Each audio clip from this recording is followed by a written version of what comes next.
है अगर गुरुवर का सानिध्य पाना तो विद्यासागर.गुरु पर जरूर आना।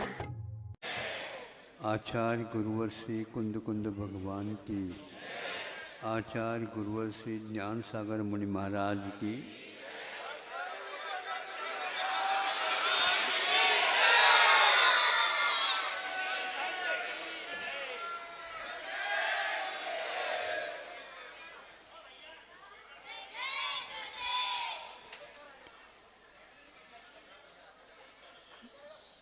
पानी जो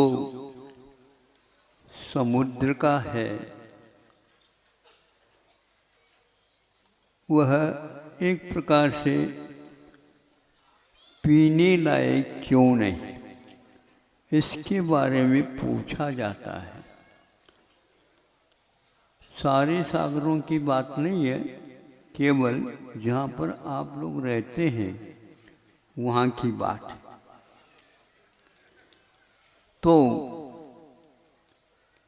किसी ने कहा ऐसा होगा, इसलिए तो ऐसा पानी वह पीने लायक नहीं रहता। तो कोई बात नहीं, किंतु पीने लायक नहीं सही, लेकिन इतनी पवित्र नदियाँ और इतने वह जाकर के मिल जाती हैं तो भी वह इस प्रकार उसका जल देखने लायक भी नहीं रहता, ऐसा क्यों? तो यूं कहने से किसी ने कहा हमें तो ऐसा लगता है वह बैठा बैठा रहता है।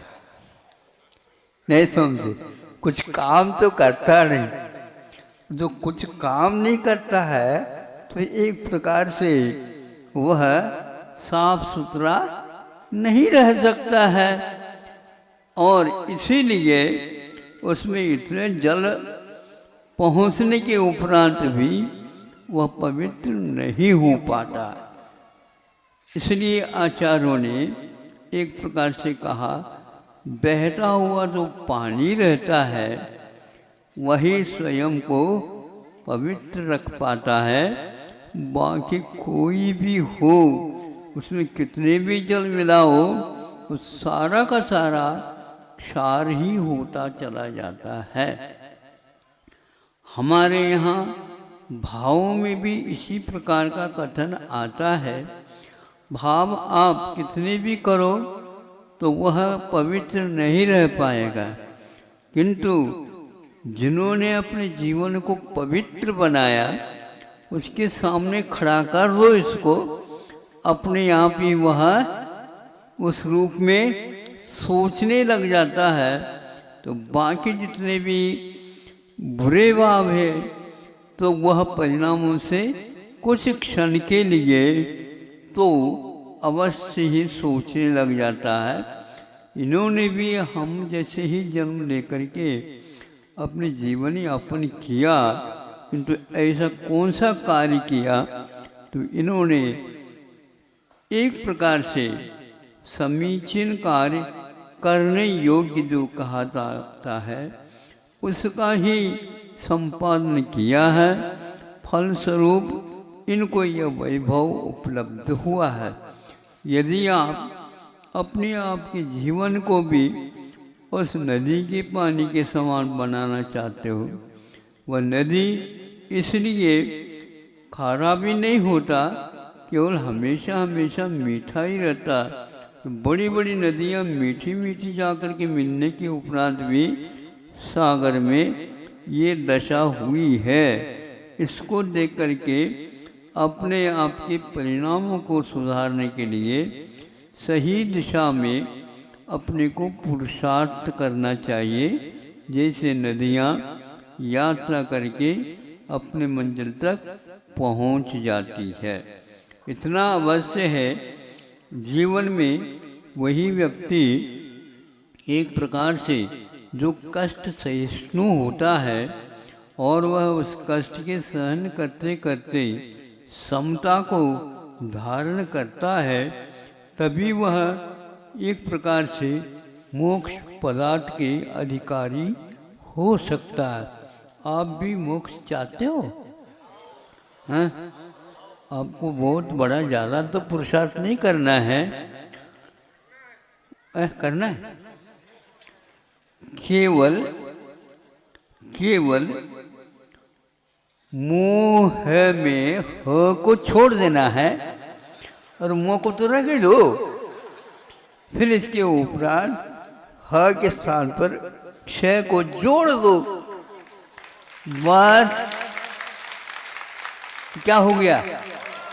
मोक्ष हो गया। इतना सरल है। अहंकार का प्रतीक ह को छोड़ना और समता का प्रतीक क और स समता मिल जाती है तो वह मोक्ष हो जाता है। हमारे जो कोई भी महापुरुष हुए हैं उन्होंने इस प्रकार मोह को छोड़ करके मोक्ष को पाया।